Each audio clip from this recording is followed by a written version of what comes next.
Awesome. Welcome back, ECA audience. My name is Kenneth Ellington. Again, I'm the founder and host of the show, right? So for today's session, we're going to be having on two of my business partners, MarKeisha Snaith and then Sophie as well. Sophie is my cybersecurity program manager. She manages a lot of our recruitment profiles for staffing for my various clients. And then MarKeisha is my business partner for my staffing practices as well. So they'll be on today, and we will be discussing how to actually use LinkedIn to actually land a job. I've done, I want to say 4 or 5 events in the past, 7 days. I get asked very, very similar questions. So I want to lay down what it actually looks like to actually set yourself apart in the job market, what you guys are doing wrong, and some of the things you can do to actually improve yourself and your effort to try to land a role or get promoted or build connections, right? So that's something that we'll be doing. As always, if you have any questions at all, drop them inside the chat, right? Do not be shy. Do not be scared, right? As me and Nigel always say, closed mouths don't get fed. So if you want something, put yourself out there and go for it, is what I would tell you. So again, you have questions about anything at all, please do let me know. All right, I can't help you if I don't know what's wrong. That's what I'll tell you. So if you have got questions about anything at all, just let us know. That's what we're here for. So let me check the chat. Make sure I'm not missing anything at all. Let's see here. Let's see here. All right. I don't see any questions. Oh, MarKeisha's backstage. She'll have her join in a second as she gets acclimated towards everything.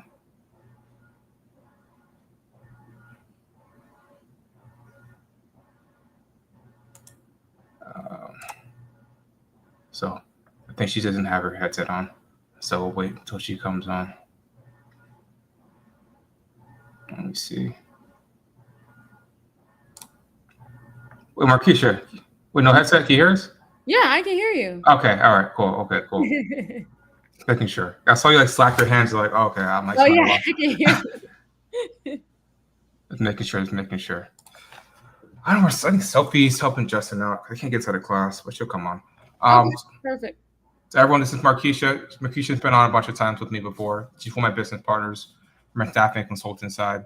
So she's an expert in helping people level up their careers and finances, right? So that's why I want to bring her on. MarKeisha, I've done, I'll say probably 5 events in the past week or so. It's mentally draining, but I've done them. I get asked the same questions, very similar, right? Like, what cert should I take? What path should I take? Should I get a degree, right? What type of cybersecurity job should I get, right? How hard is it going to be, right? So I want to kind of lay down the framework for things they should actually do that actually work and don't work to try to actually land a job inside this field or get promoted. Absolutely. Well, we're here to answer all those questions that you all have. Yes. Oh. Yes, Joan, I do know that you had asked the question yesterday, so I need to pull that up. Let's see. Yeah, from what I remember, it was something along the lines of, is the job market harder than it's been in the past? Which I said, well, I'm like, it has been, right? But from my personal experience, from what we see for our clients, MarKeisha, a lot of the applicants aren't the best. So from the standpoint of, let's say we post a job and there's 1,000 people that apply for it, right? Out of that bunch, I would say probably 50% of them don't read the JD, which means don't put their name, right? It says you have to be a U.S. citizen. They're applying from Portugal or Spain, right? They're in the wrong time zone. They don't put the right format for the resume. So if it says PDF, put PDF. Don't put Word doc, right? Don't put a JPEG or something like that. So they don't follow simple directions. So they get filtered out, right? Yep. So it makes it harder for people that are actually doing the actual good work because you get kind of lumped in with the bad people from that standpoint. So that's why I try to teach people how to actually build connections, right? Because you're able to actually move up at least one rung to actually speak towards a human being, right? And then there you can showcase your passion, your talent, etc. So that's one thing I try to stress with people because most jobs, as you know, MarKeisha, are filled on the back end. They don't really ever get posted half the time. So able to actually develop those relationships, it helps to go a long way. That's very true, especially if we're talking about those more established companies. The larger companies, they're usually going to already have somebody in house that they want to bring in, but legally they have to post the job. Yes. Also, just to second what Kenneth said about getting filtered out. So, and I see this all the time because I'm always posting jobs, hiring people as well, is that not everybody is answering the questions, I won't say the right way, but when you are on LinkedIn and you're applying for the role, there are a set of questions and qualifications that are part of the application. And depending on how you answer those questions, you could be filtered into a rejection pile. I see it all the time. I'm currently looking for a social media marketing intern, and I had like 6 questions to be a part of the application because I like to weed people out. And there are some like required qualifications, and if people don't meet those required qualifications, they're immediately going in a reject pile. Now, I personally don't send rejection emails immediately because for me, I like to go back in that pile and see if there's like any type of error that could have occurred. But most of these companies don't have the time to do that. I make it my responsibility to do that, but most companies won't be doing something like that. And to just give a quick example, I'll ask a question that states, how many years of experience do you have with Instagram? And my minimum qualification is 2 years, but the person goes and puts 1. Well, if that's a required qualification that I'm looking for it to be 2, you're now going in a pile that's rejected because for me, I was looking for somebody with the 2 years. So that's just an example. You don't know what those individuals are seeking on the back end to know that, which is why it's important to network and actually form relationships with people outside of just the usual application process. I absolutely agree. It makes it a lot easier in the long run as well. Because even if people leave the current firm they're at, right? So if someone works at CrowdStrike and goes to Microsoft, they'll still take those connections and those relationships with them, right? So you get those opportunities to work at Microsoft, for example, right? So having those overall relationships go a long way. Oh wow, we have like 10 questions already, MarKeisha. I am trying to keep up. Let me see. Terrence Davis puts, "Hello, Mr. Ellington. I'm attending WGU for cloud computing. If I decide to transition into some area in cybersecurity, would my degree help out at all with that?" Yes, and no, right? It depends on what sector you want to go inside of. Some firms and some industries want the degree requirement a lot harder than others. Some firms honestly don't really care that much.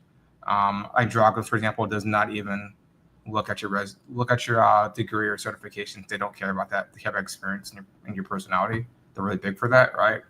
If you work in like banking or finance, the degree requirements normally a lot bigger.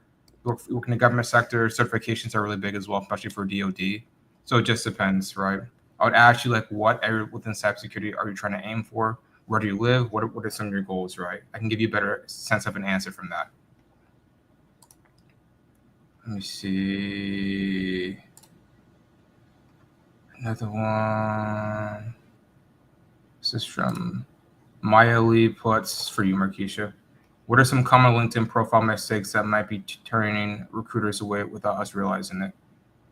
I think really, really optimizing your LinkedIn. When we talk about optimizing LinkedIn, we are talking about making sure that every area or every field is filled in. So that means ensuring that you have a banner, you have a profile picture, you have a headline that directly speaks to what you're looking to do.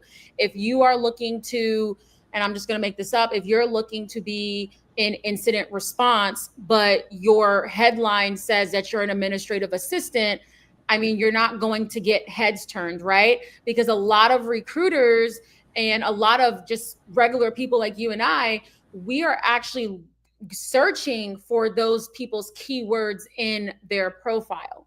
Also, about me sections. People go to that a lot because they want to see what type of personality you have. They want to see what's featured post on your page. If you're active, they look for those things as well. They look for how many connections, how many followers you have. If I'm going to your LinkedIn and you have 10 followers or 10 connections, that's a red flag to me. Yes, you may be new to LinkedIn, but also that to me means you're not going to be somebody who's really going to be able to put my company's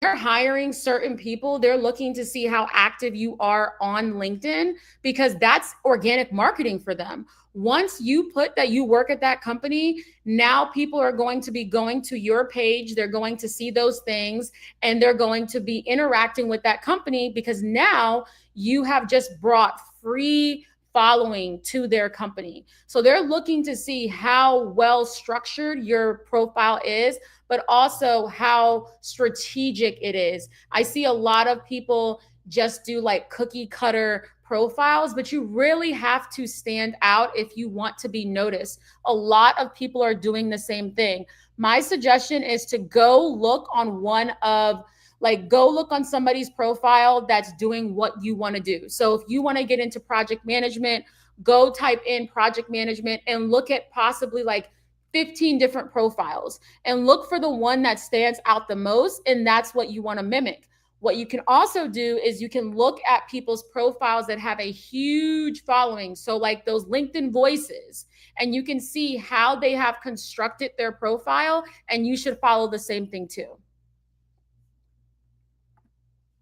Very well said, MarKeisha. Thank you. It's like 10 more questions while you're talking. Let me see. Which one? Maya Lee puts this in their question. How can I build meaningful network on LinkedIn if I'm new to the industry or changing careers? So I'll answer this one.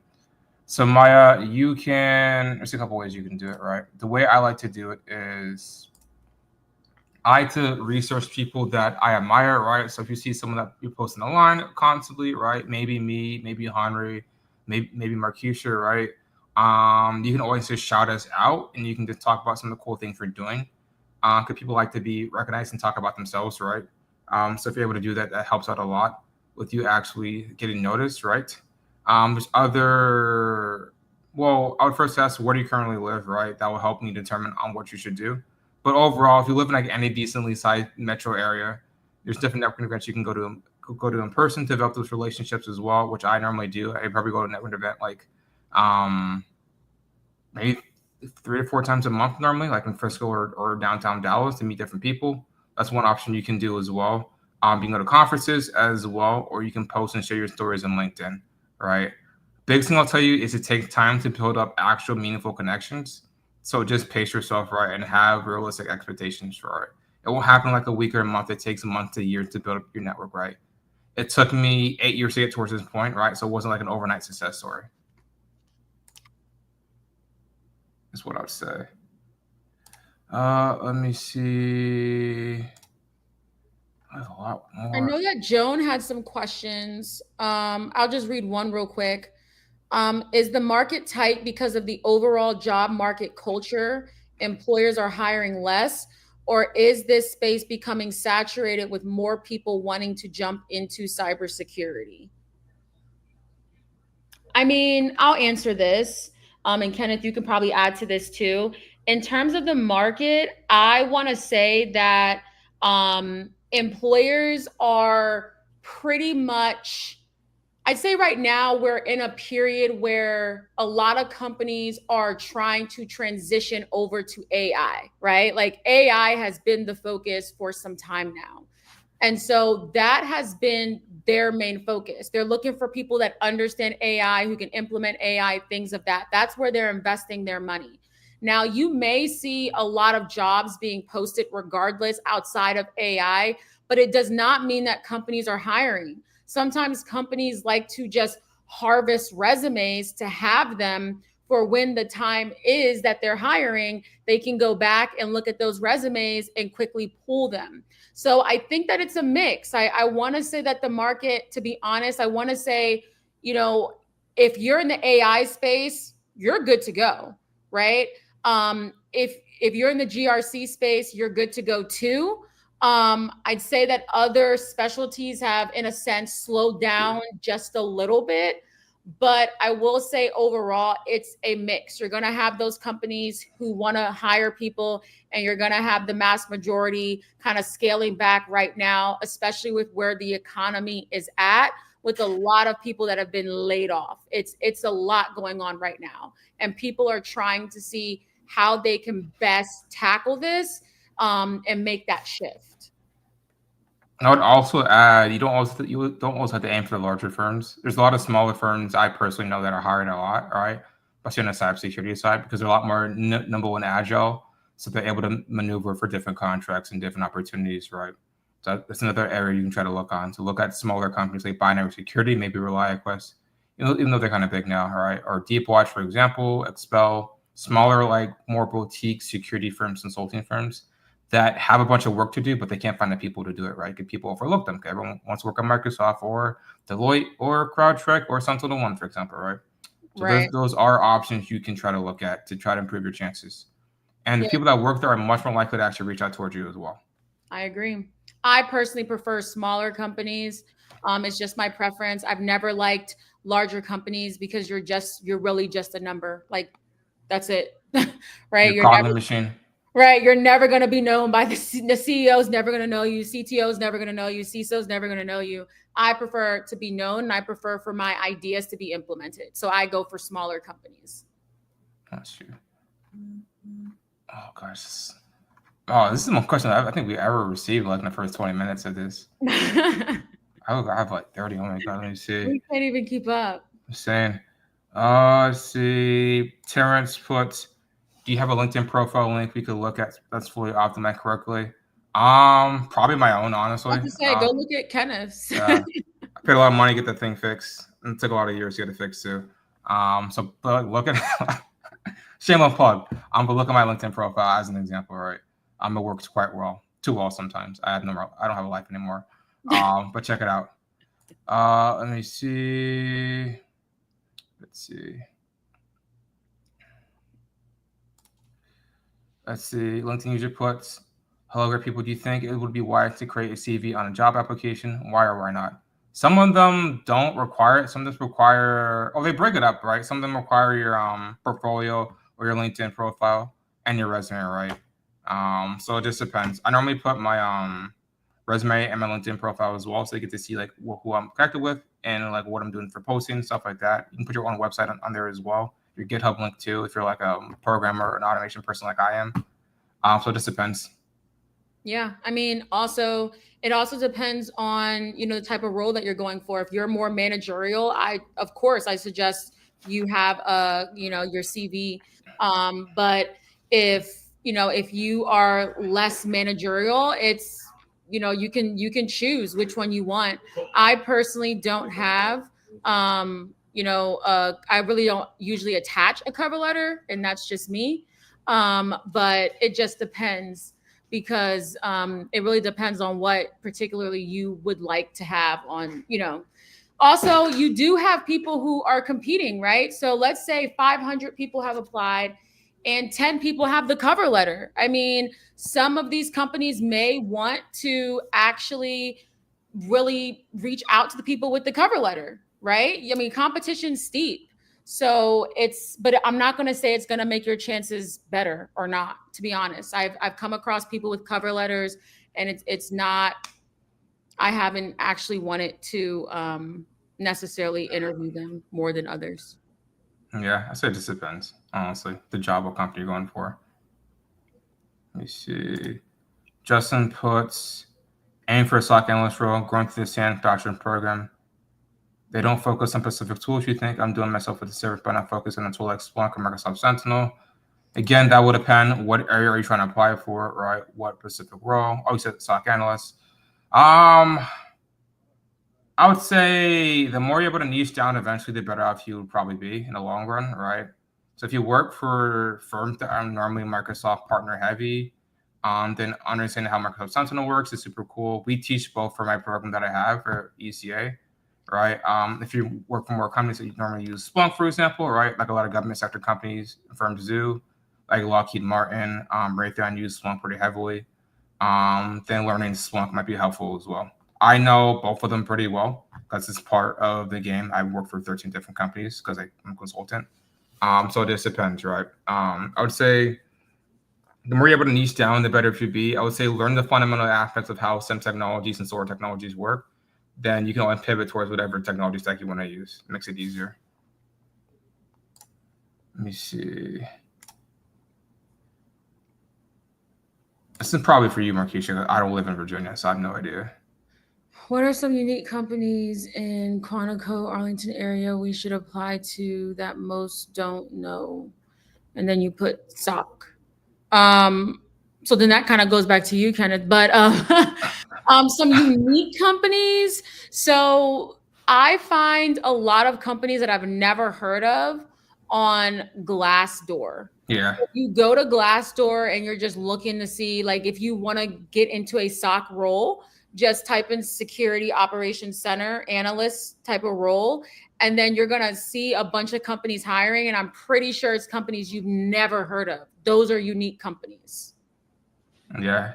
And normally the company will give you really good experience too, because you're probably one of the few analysts there. So like however you want to design the company or design your security department, you get a lot of say in it, which is really cool. It's a really good experience you get from there. Yeah, especially for like the DMV area, there's companies always hiring. I promise you guys, right? It's just you guys have to actually find those people and connect with them. It's the biggest thing. Yeah, especially in this area, a lot of on-site roles. So if you're comfortable working on site, you will definitely find companies hiring. Then Keegan puts, is it worth it to build my tech brand entirely on LinkedIn, or should I look into TikTok, Instagram, and other ones? I'll say you get good at one platform, get really good at it, then pivot towards another one if you want to, right? Don't try to do 10 platforms at once because you won't really get good at any of them. So for me personally, I chose LinkedIn because I'm a business person. That was the most business-friendly platform. But we've also been pivoting to more towards YouTube as well. I know MarKeisha is big on LinkedIn and on Twitter too, so it just depends. Yep, it just depends. And it takes time to, build something up. But Kenneth is right. You want to master something and then move on to the next thing, right? Then you can take your followers from the one platform that you mastered and you bring them to the next one and then the next one and then the next one. That's how you're successful there. That's how Justin Welsh does it. He has like 700,000 people on LinkedIn, like 500,000 on Twitter. So it takes time. Bernard put, if you're switching careers into cyber, is it better to start in IT or is it better to jump straight into cybersecurity? Here's a lot. It's gonna depend, right? If someone's willing to give you a cybersecurity job straight off the bat, I'd probably take it honestly, right? But if you can't find a cybersecurity job directly, then probably doing something that's IT related would be helpful. So assistant admin, maybe cloud support, right? Maybe help just as get started off with. I'd say the biggest overall piece of advice I'll tell people is the more flexible you are, the better off you be in the long run. So don't be picky when you're starting off, right? Everyone wants a fully remote job, wants to make 6 figures starting off. I'm like, that's not how it works for most positions. So be flexible. I'm telling MarKeisha, I had someone on one of my calls tell me they want to make 300K. I'm like, you can get there. I'm like, it's gonna take you. It's really hard, but you can get there eventually, right? It's gonna take you some time. Yeah. So let me see. Somebody said, don't the bigger companies give you more money though? Not necessarily. Not I've made always. the most money from smaller companies. Yeah, and how should I put this? The more money someone's willing to pay you, the more problems you're going to deal with, right? Yep. Because, for example, the way I look at it, I wouldn't pay someone to build me a $10 million house and not have high expectations, right? So let's understand that. The more money someone's willing to pay you, the more headache it's probably going to be in the long run. Just keep that in mind. So more money isn't always better, right? There's other benefits at different companies. I promise you. I worked at EY. I got paid a lot of money, but it was a lot. It was a lot. 80-hour weeks. Working Yeah, like, you working like travel. finance bros. You gotta. Some people that's their entire life though. I'm like, y'all Right. gotta. That's I'm their like entire life. working on weekends. I can't work yet. I'm like not working. Um, that's not was not my life. Let's see.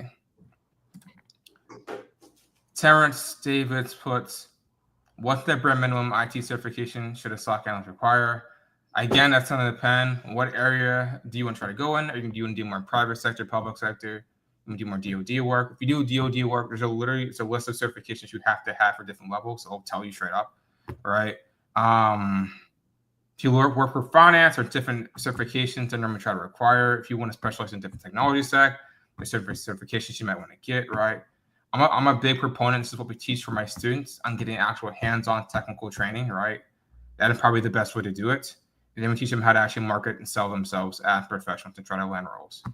So certifications are cool. They're not the end-all, be-all. Because honestly, as a hiring manager and as an employer myself, I care if you can do the job, right? At the end of the day, that's all I care about, right? If you have certifications, cool. If you don't, I don't really care, right? I care if you can actually do the job when I put you on a client side. Right. So it's going to depend on what area of cybersecurity you want to actually work in and what industry. Let's see. Robert puts, how to show initiative without getting abused by organizations that have no interest in your growth or display recognition for your efforts to grow within the company. I would say hopefully you can kind of screen that out during the interview process. Like ask some really pertinent questions about company culture. You can also ask around different employees as well before you get hired and during your process. But if for some other reason they lie to you, right, and it's all dog and pony show, and you're like, oh wow, this is god awful. When you get there,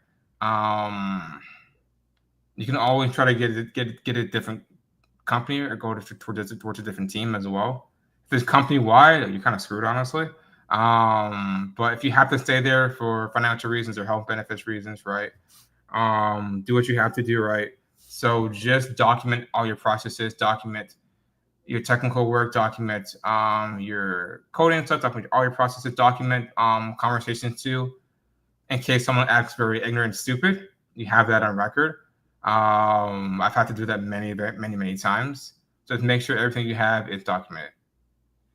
My biggest thing. Like cover your ass is what I would tell you.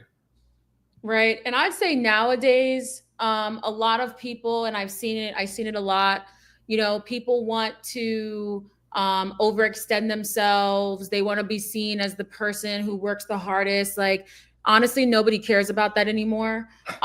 Because I've seen it over and over. The person who works the hardest is the one that never gets promoted.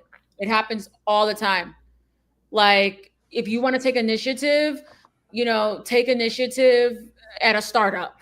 Go work at a startup. If you want to be that person, go work at a startup, because those individuals will understand the initiative you're taking and they will respect you. But if we're talking about these well-established companies, you're going to get overlooked for the most part. And you are going to get abused by your organization. And they're going to keep asking you to do things on Sundays and Saturdays. I work with somebody who's doing it now, and he's completely miserable, and he can't even afford to lose his job. And I'm sitting there like, well, you kind of put this on yourself because you wanted to be the overachiever. Stop trying to be the overachiever for people who really don't care. And like Kenneth said, you can really see from like the interview process what type of company you're coming into, if they really value people like that. And yeah, like save yourself some headache for real. Yeah, you can tell just by the vibes of the managers you're talking to, how they talk about like work-life balance, right? How they talk about PTO, right? Like what you'll be doing. Because I've done so many interviews and I've interviewed so many people, it's very evident, right, from company culture, right? You can only be as someone for so long. So just the smell test doesn't suit it. I probably wouldn't take the job. You don't have to take it, right? This will be my biggest thing. Because it's not who does the hard work; it's who actually talks about it. It's the biggest thing, honestly, right? Yeah. If you work like in isolation, no one's gonna care, right? So you have to actually, almost to like a known extent, like talk about like what you do. at your company, right? And share it with your manager, and to make your manager look so good that he talked towards his manager about it, right? So just small little things like that. For bigger companies, it gets very, very cutthroat, which is why I don't work for bigger companies right now. So just keep that in mind. Again, if you haven't worked at Microsoft, like Deloitte, Accenture, larger firms, just keep that in mind, right? It's not all sunshine and roses. And for me, like, be ready to pivot, like, be comfortable leaving. I always tell people, honestly, like 3 years at a company, that's more than enough time at a company. I've seen people stay at companies for 30, 55 years. I don't know how they do it, but I sure know that the people coming in after them are making way more money than those 30 and 50-year veterans at a company, right? But if you want to be respected and you want to move up and you want to make more money, you have to be willing to pivot consistently. So I say personally, no more than 3 years at a company. 5 years, I mean, you're good, I think, at 5 years, but you have to know when it's your time to leave. Yeah. Take care of yourself, right? I was watching something with Hassan Minaj on YouTube yesterday for like financial stuff, and the guy was like, he's like, always save up enough to have like FU money eventually. And I'm like,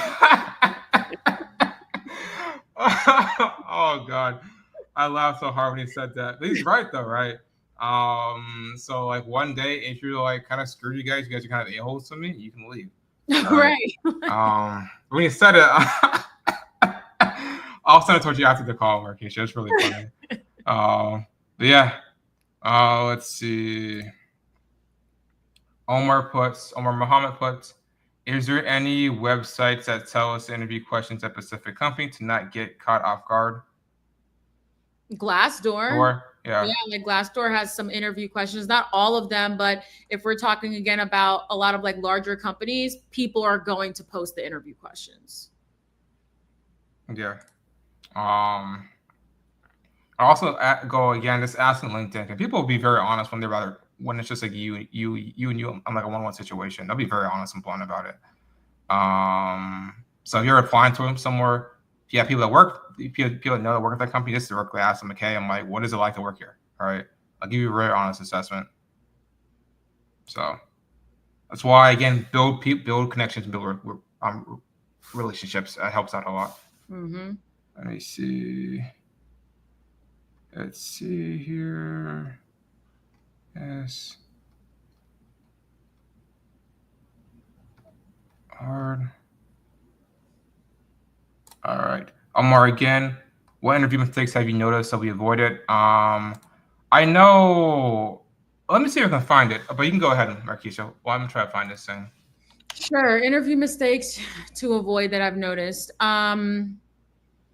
One of the things I would say, definitely making sure that you're on camera. It's not, I mean, maybe it's surprising to you all, but I've done many interviews. People have absolutely not turned on their camera, or they've joined via their phone, or they've said like, oh, I'm not in a place where, I thought I would be. You have ample time to prepare for the most part. So definitely do so.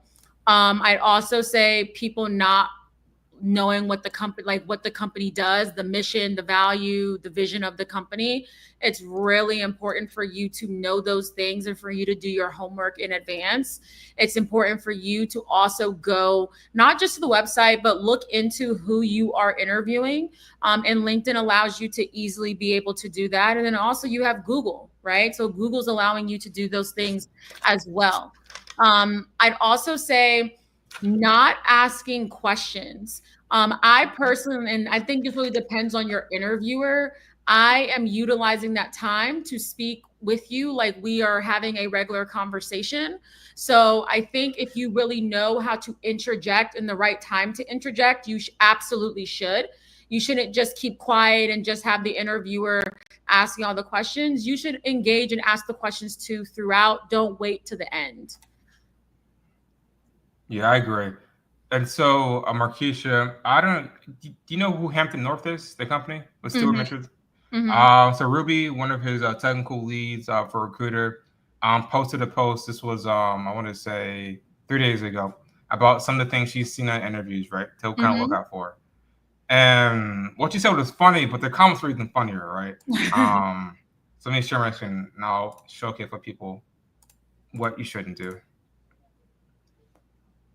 So let me go through. So these are some of the things that she was saying that you shouldn't do in an interview, right? Or some of the things she's saying, right? Some guy had 2 McCalls, which were like the type of parrot on his shoulders during an interview, which I thought was absolutely hilarious. Some person just when they asked why they're applying for the job, right? They just basically talked how often the current organization's stock price was, which again is weird.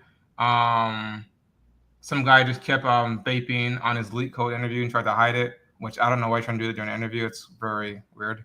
Some of this poop talk the Chicago Bears when the family was a diehard one. Again, it's just like, why are you doing that? It doesn't make any sense, right? Someone had a massive wall of, she called it pew pews or guns behind them and swords. So again, right, and this is, let me see if I can find the guy. I just cracked me up when he put it. So this guy, again, it's a public forum. So his name Billy Davidson, right? He put, none of these are reasons to identify anything in the ability of a person to do the job. None of these reasons should be justifiable to dismiss someone from getting a job. None of these reasons have any bearing on an employer or the company. I can only hope that I never encounter any of these hiring managers, recruiters. Well, my response towards that is yes, it does, right? One, if you're client facing, I don't want to see I don't want to see vape or smoke in front of me, right? It's just rude and disrespectful, right? Two, don't have parrots inside your shoulder and talking to me. That's just weird and disrespectful, right? What's the third one? One, don't disrespect my sports team or my personal interests. That's just it's common sense, right? So my thing is these things do affect them, right? Second part is even if they don't, that's human nature and that's common sense, all right? So again, like it's a part of the game, all right? And if you wouldn't do it in person, right? You wouldn't do it in person. Don't do it remotely. So I don't smoke. You wouldn't smoke inside of an actual room if you were doing a job interview. This isn't like 1950. It's not how it works. So again, these are like common sense things, right? I'm curious as a person, is he looking for a job? He's looking for a job. Of course he is. So again, he brought it on himself. This is a public forum. Right. Right. This is not a private conversation I'm bringing out. So again, right, just please use common sense, right? Just be respectful of people and what they're doing, right? Don't insult them or their teams. It's not that hard, guys. Just, again, the little stuff does matter. I promise you. Yeah, I mean, there's just so many things. Like, I don't know, people ramble as well because they don't practice, which is why interview preparation is so important. You need to practice with yourself in a mirror or just recording yourself and have a friend, help you. Things such as not being able to give examples of the work that you've done. It really makes you look like you're probably a liar or that you've never truly have the experience or have gone through it. So you have to prepare yourself. Like, stop taking like this stuff as a joke, right? The market is already difficult, but the people who always get the job, it's because they do their homework and they do their research. They know about the company and they know the company's pain points, and they already have a solution in place to resolve that, right? So you have to be thinking like that too. Don't just think of yourself as a worker. Think of yourself as owning the company if you're really serious about getting a job. My thing I tell my students, MarKeisha, is if you're not selling their product, that means you are their product, right? So you are your own business, right? To treat yourself as such. I talked about this like 2 hours ago in one of the calls. Treat yourself like a restaurant, right? The food at a restaurant is probably honestly not the most important part about it, right? It's the ambience, right? It's the staff, right? How clean is it? Where's it located at? It's located inside of next towards the ghetto or the hood, right? Is it in a safe place? Because if the food's amazing, but the restaurant has rats and roaches in it, you're not probably gonna eat at it, right? Same thing. The place isn't clean, but the staff slap you across the face, MarKeisha. You probably don't want to go back there, right? So there's other things that go around you just having really good technical skills, right, or just being able to do the job. There's a lot of other aspects of it that you guys have to understand and have to actually work on to be successful, right? So keep that in mind when you guys are trying to apply for jobs and trying to talk to different people. Everything is evaluated, right? Same as if you're trying to date someone, same concepts, right? Everything's evaluated. How you look, how you dress, how you talk, right? And how you carry yourself. So, but yeah, I thought that was really hilarious. People don't have common sense. I don't know why. At all. Let me see. Robert puts, how do you shake the nerves of asking for a larger salary job? I find myself and other feeling we have to ask for 5K at the time instead of ask for a bigger salary confidently. So for negotiations, I'll go first and you can go, MarKeisha. Again, the worst thing that they can tell you is no. So I would say, especially if they're going to give you an offer, just ask for it, right? If the top of the salary range is, let's say, 200K, I normally ask for something pretty close to that because I'm going to tell them that I'm not qualified enough and have them argue against me, right? But I'm going to ask for that amount, right? And then let them tell me I'm not good enough to get it, right? So always ask for as much as you can get. Remember, everything's negotiable, right? Everything side of job offer is. PTO is negotiable. Benefits are negotiable. 401k is negotiable. Equipment is negotiable, right? Benefits are negotiable, right? So ask for as much as you can get is what I'll tell you. Yeah. And it's not just the money. I think sometimes people think they can only negotiate money. And like Kenneth says, it's so much else that goes into that negotiation. I mean, once you have the job offer, now, I mean, the ball is in your court. So you control that. So if, let's say, the offer they give you is for 110,000 and you want 130,000, by all means, send them back that and say, hey, I really enjoyed this interview. And during the interview, they touched on, some different points. You have to make sure you're able to state facts and give examples as if you were actually paying attention to what your interviewer was addressing. That's why it's important to understand the problems of an organization and to have a solution. So if you're talking about during your interview, there was a problem that was proposed and you already came up with the solution for it, then heck yeah, you deserve the 130,000. But if you're not coming back with that information, you're not saying, hey, I did my market research and I looked and saw that in DC, people are being paid, 135,000, then nobody's going to give you that money. But if you come with the facts, now HR has to take that to the hiring manager and say, hey, like, are we willing to go up for this individual? At this point, they want you. So why are you afraid to ask for what you want at the end of the day? So I always tell people, go for it. And like Kenneth says, if they say no, then they say no. They're just going to negotiate down, right? But it's usually not going to be like, oh yeah, we're still going to keep it 110. It's going to be like, yeah, we can bump you up to 115,000 or 120,000. Now it's more than that 110 because you opened up your mouth and you negotiated. I love negotiating. Like, that is my favorite part. And everybody I speak to is afraid to negotiate. You have to learn the skill of negotiation, but that also comes from confidence. You have to be confident in yourself and your ability, because if you're not confident, how are you going to be able to ask for what you want? And that's going to also end up reflecting in your ability to do the job, how you move throughout your career. That's why I said when people are able to leave jobs within 2 to 3 years and move on to something else, that's confidence. You have to build up that confidence as well in yourself. Yeah, I think people are afraid that they're gonna take the job offer away. I'm like, honestly, if a company does that, I mean, you dodge a bullet. Yeah, I really didn't want to work for that company. Yeah, you dodge a bullet. Wait, 5,000 more? I'm sorry. Come on, guys, you can't do this anymore. You have to know when to walk away. Like, for me, like, you can't be so desperate to the point where that means you're going to be unhappy, because that ends up saying a lot about yourself. Right. And I always try to tell people, like, when I'm talking to my clients about negotiation, this is where we really get deep down into people's characteristics and how they feel about themselves. You cannot just be so desperate that you're willing to just take any and everything. Because if somebody's going to rescind an offer from you, like Kenneth said, you never needed to be in that position. Because I can bet you if somebody rescinds the offer, you probably would have been fired within 3 months. There probably would have been some crap said to you or some crap done to you. Something would have happened anyways. So, you really have to count that as a blessing. And what's for you will always be for you. That is a fact. Yeah, you have to believe in yourself and your skill set.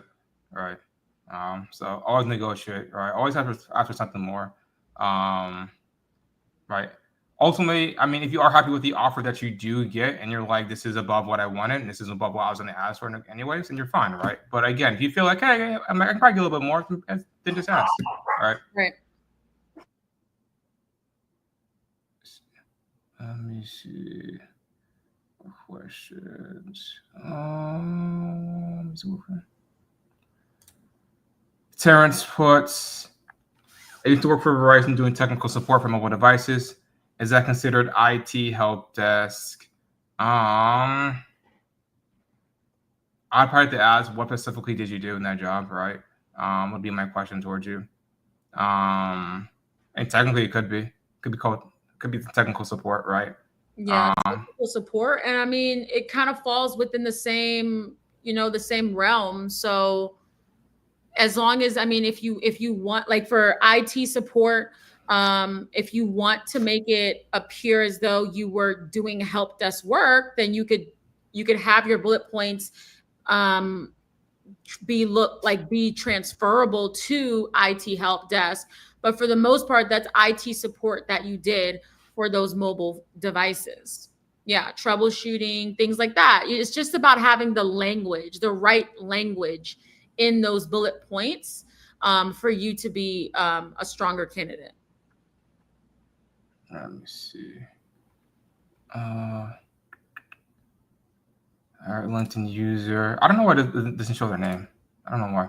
I think it will on actual LinkedIn because I think it's in StreamYard. It doesn't pull over. But hi, MarKeisha and Kenneth.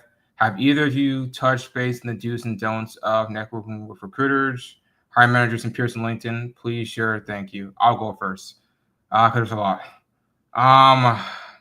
One, please don't ask me for money when we first meet. That's just weird and rude. I had one girl. So it's like the weirdest thing I think I've ever seen on LinkedIn. She told me she was a virgin, so I mean she's a good fit for the job. I'm like, why are you telling me this? I feel very uncomfortable now. I'm like, this isn't part of the job. But please, just be respectful, right?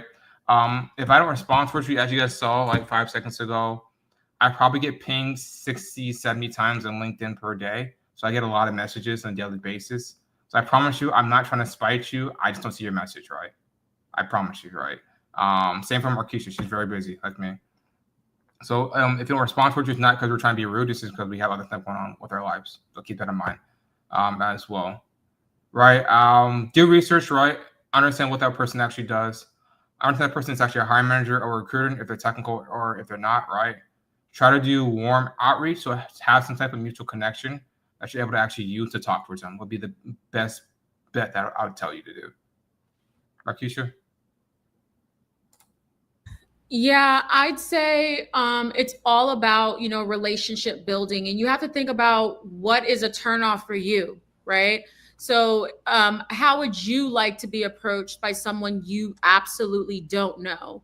Or if you have so many people coming into your DMs, what is one thing that's going to stand out? So I think it's important to, one, introduce yourself, and then two, have a unique way of standing out to that person. So for me, if you're reaching out about a role that I'm particularly hiring for, I want to see that in the message that you send. One, I want to know who you are. I want a little bit of background on you. And then I want to know why you're reaching out and what for. So if you're particularly reaching out for a specific job, say that. So I know, because there's so many jobs that I am, hiring for. In addition to that, another way to stand out is, yeah, you can provide your resume, but I always think too, having like video resumes are very, very cool. I think it's unique. It's something that I haven't really spoke on a lot yet, but it's one thing I recommend to my clients is to create a video resume. People are going to want to quickly take a look at the video that you send because again, most people are just attaching their resumes. So it's just, you know, another number or another person coming into your inbox. But having something unique like that is really going to make you stand out. But it's not all about you, it's also about the other person. So ask how they're doing, find something on their profile that you can bring up that you can relate to. Hey, I see that you live in Virginia. I grew up in Virginia, right? Again, it's not just one-sided. It's also, you know, it's also about the person that you're trying to reach out to, and you do want to form that type of relationship with them. Yeah. Same in dating. There's a lot of do's and don'ts you don't want to do. So talk to people like a normal human being. It's my baseline. That would tell you. Because it is a lost art. I do promise you that. The stuff I get sent on LinkedIn is very wild. Very. Let me see here. Yeah, some of the questions I think we've ever gotten, MarKeisha. We're probably over like a couple hundred, honestly. This is very good though. Amazing. Yeah. Let's see here. Omar puts, what is something that most SOC courses don't teach that we need for a job in order to progress in the role fast? Honestly, probably documentation. All the technical stuff we teach for my program, like SIMSOAR, XDR automation, threat hunting, right? But to just document your work and be able to actually organize it in a very timely manner is something most people don't ever do, right? So just being able to actually process the information you do and then document in a way that if I give it towards my grandma, she can understand it, right? That's my barrier, right? And if she can't, which means it's too complicated or too simple, right? Use pictures, use screenshots, use videos if you want to. Put the links inside of your documentation for where you actually got the source material from, right? Organize it, right? Put steps, right? Highlight stuff, bold stuff to make it easier to read. Again, make it as organized as possible. My goal is whoever comes in after me, I want their life to be easier than when I had it. That's the entire point of it, right? So that's something that we teach for my personal programs, for my cybersecurity students. And that's something that a lot of my hiring managers look for inside of candidates. Anything to add, MarKeisha?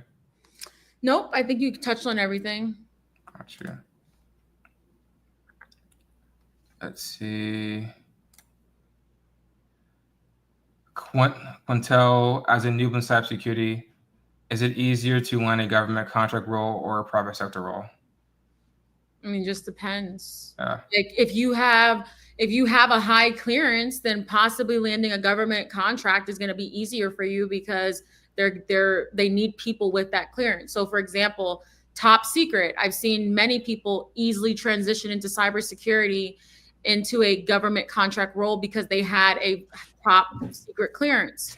But let's say you don't necessarily have a clearance, you know, you could possibly be able to transition into the private sector easier as well. I don't think there's one right answer here. It just depends. I agree. Right. Depends where you live, depends what you're willing to do, depends if you be on site, remote, hybrid, right? So what are you willing to do? How flexible are you willing to be, right? So there's jobs in both government, private sector, government contracting, right? It just depends on what you want to do. We can use your puts. Excuse me. What are the top 5 skills someone needs to get an entry-level cybersecurity position? Also, why are there so many entry-level positions requiring 5 to 10 years plus years of experience? So again, for top 5, it's going to depend, right? Is this more of a technical job? Are you doing more sales, like technical account manager, right? That's going to adjust my answer for you. And then for the second part of the question, not all of them require that many years of experience. The average of what I would see is probably like 1 to 5, right? It'll vary on what the firm does. And so the experience, some firms count different things, right? So you may already probably have the experience, and then you might be self-sucking yourself out, right? So keep that in mind as well, is what I'll tell you. Yeah. And, sometimes experience can come from your degree. Sometimes they'll say that, like the experience could be replaced with your degree. Also, not a lot of these companies know how to write job descriptions, They or don't. sometimes they don't even know what they want, right? They're looking for these unicorns. And that's on them. A lot of the times too, companies now, they want people to come in and hit the ground running. Remember when there used to be like a 90-day grace period? Like that doesn't even exist anymore. They want people that come in and already know how to turn an entire cybersecurity program around. And that's just the reality of where these companies are at. I don't think that it means that you're doing anything wrong. It's just that we are at a place now where companies are getting desperate. They have these unrealistic needs and, well, unrealistic wants. They're desperate because their cybersecurity programs are probably trash, and and they have failed multiple assessments. And so now they're just like, listen, we want somebody with 5-10 years of experience, but you need to be fresh out of college. Like they just don't know. And again, use that as a benchmark for why you don't want to work for a company like that. I don't want to work for a company like that. Sorry, there's a fly. I don't want to work for a company like that where they're expecting me to have 15 years of experience, right? I want to work for a company who's like, yeah, like I know exactly who I want, and I can read a job description correct or easily, and it makes sense to me. So you should too be judging these companies when you're applying for these jobs. Again, don't be so desperate that you're like, yeah, I'm just going to apply here because this is only, I'm so tired. I've applied to 20 other applications today. Don't be that person. You really want to be strategic with your job search. I agree. Very well said. So just again, like I'll keep saying that, understand what your why is, right? Why are you inside this field? Why is it this sector, right? That's gonna help guide you down whatever path you're gonna go down, right? Everyone keeps telling me I want to make a lot of money. I'm like, again, that's fine, right? Making a lot of money is cool. To take care of yourself, take care of your family, right? But there's a lot of different fields you make probably more money than both of us combined, honestly, right? So just know why you're doing all this hard work. Most people honestly really don't. And then they do all this work and like, I don't really like cybersecurity, all right? So let's keep that in mind. People tell me, MarKeisha, like, man, like it's hard. I'm like, yeah. I'm like, you tell me you're going to 300K. I'm like, what do you expect? Right. Of course it's hard. No. You have to find your niche, right? So I think, again, people are chasing money. To me, you have to really have a passion in tech and cybersecurity to do it and really be successful, if you ask me. Now, if you just want to get in to make money so you can leverage it for some investments, by all means, yes. But if you're trying to make 300K, just know you have to be passionate about what you're doing if you're going to sit through making that 300K a year. Yeah. And that's just the reality, because you're going to be worked hard. Yeah. I have friends that work at like financial firms like Goldman Sachs, investment banks. They make probably mid to high, sometimes seven figures, right? But they have no life whatsoever. None. That's their entire life. They wake up, they sleep. Sometimes they sleep at the office, right, in a sleeping bag, and that's what they do, right? You get paid a lot of money, but I mean, your family suffers because of it. If you have a girlfriend or wife, right? She's like, "Where are you at?" She's like, "I'm sleeping on the floor right now. I'm gonna call you back later." I'm like, "It's not for me. That's not what I want to do, right?" So I didn't get inside investment banking, even though I could have been really really rich, really successful. So it just depends on what you want to do. I don't work 90 hours a week. It's not really my cup of tea. So some people they don't mind. It's just not my thing, really. Right. Let me see. We'll do one last question, then I'll close out. Let's see. Let's see. Let's see. I can answer this question really quick about when do you suggest applicants start preparing for the interview with the company? I mean, immediately. Once you get that, like once you're told that you will Be interviewed, yeah. interview, like We immediately. prep for it, yeah. Not as Um, soon as you apply, because you could be applying to, Dozens of jobs, right? yeah, like you're not gonna Um, sit there and try to figure out a company's information and all that stuff. Yeah. Yeah. So, minute you get the interview thing, start applying or start preparing for it, right? Ideally, the jobs you're applying for are pretty similar. So the types of preparedness you do are pretty similar, right? If you're applying for a detection engineering job, you should start to prepare as a detection engineer, right? The tool sets may be different, but the overall concepts like using MITRE, using some detection engineering frameworks, how to develop queries in general, is the same across any single platform, honestly, right? So you should be preparing in that way, right? I should put this. It's very odd for someone that doesn't prepare or take an interview seriously, and that's a very big turn on for us as interviewees, right? So it's very. So my thing is, I want to prepare so well. The person like this guy's doing way too much, but I love it, right? That's my mindset from my interviews, right? So even if like this guy doesn't have all the technical skills, he'll figure it out, right? Because look at all the stuff he's done, right? Compared to someone who just like shows up, right? Because I've been in interviews where people have told me like, "Sir, I have no idea who you are or like what you do." I'm like, "Oh, I'm like, well, this is very interesting then."